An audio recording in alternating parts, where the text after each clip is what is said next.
నాకు ఆహ్వానం చెప్పదు.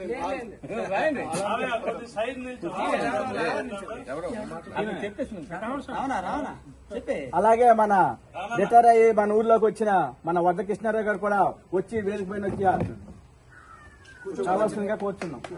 ధన్యవాదాలు. ఎప్పుడో రిటైర్ అయిపోయినా కూడా ఇప్పుడు సన్మానం జరగదని చాలా అదృష్టమే. మరి థ్యాంక్ యూ. ఒకసారి అంతకు ముందు అయింది కాల అప్పుడు భలే మంచి రోజు, వసంతైన రోజు, వసంతాలు పూసే నేటి రోజు,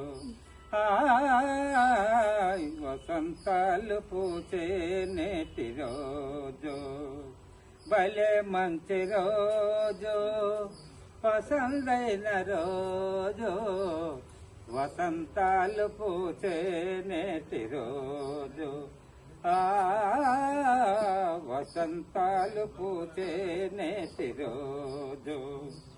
గుండెలోని కోరికలన్నీ గువ్వలుగా ఎగిసిన రోజు, గువ్వలైన ఆ కోరికలే గూటిలోన చేరిన రోజు.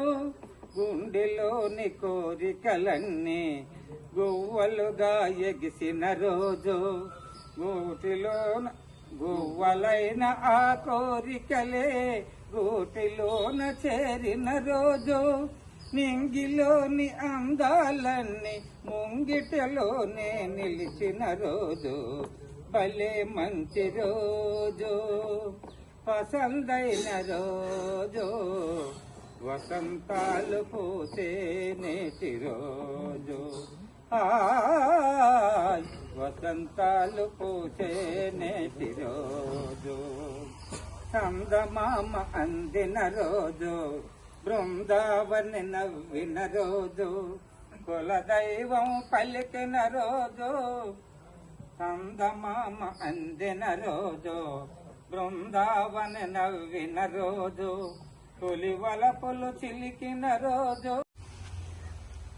మన గ్రామం నుండి మిలిటరీలో పనిచేసిన గోపి గారు రిటైర్ అవడం, మరి ప్రసన్న గారికి ప్రమోషన్ రావడం, మరి పూర్వం రిటైర్ అయినటువంటి వద్ద కృష్ణారావు గారికి కూడా సన్మానం చేయడం అనేది విశ్రాంతి యువజన సంఘంకి ఈ సందర్భంగా నేను ధన్యవాదాలు తెలియజేసుకుంటున్నాను.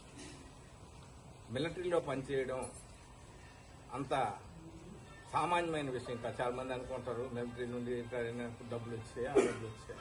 కాదు. ఒకప్పుడు మిలిటరీకి వెళ్ళడానికి ఎవరు వెళ్ళకపోయేవారు.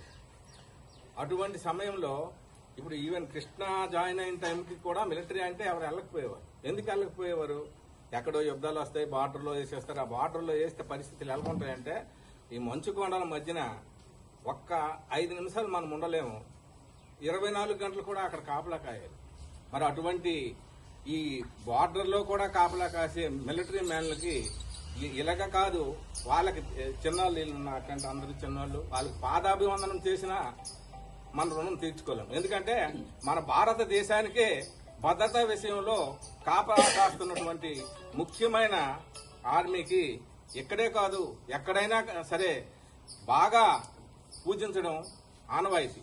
మరి అటువంటి కార్యక్రమం మన గ్రామంలో జరగడం, అది కూడా మన విశ్వశాంతి యువజన సంఘం ద్వారా జరగడం మనం అందరం ఆనందించవలసిన విషయం.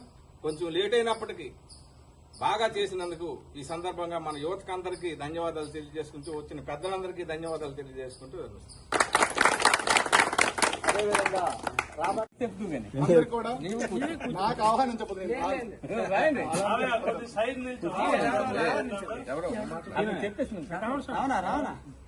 అలాగే మన రిటైర్ అయ్యి మన ఊర్లోకి వచ్చిన మన వద్ద కృష్ణారావు గారు కూడా వచ్చి వేదిక పైన వచ్చి కావాల్సిందిగా కోరుతున్నాం. ధన్యవాదాలు. ఎప్పుడో రిటైర్ అయిపోయినా కూడా ఇప్పుడు సన్మానం జరగదని చాలా అదృష్టమే. మరి థ్యాంక్ యూ. ఒకసారి అంతకు ముందు అయింది కాల అప్పుడు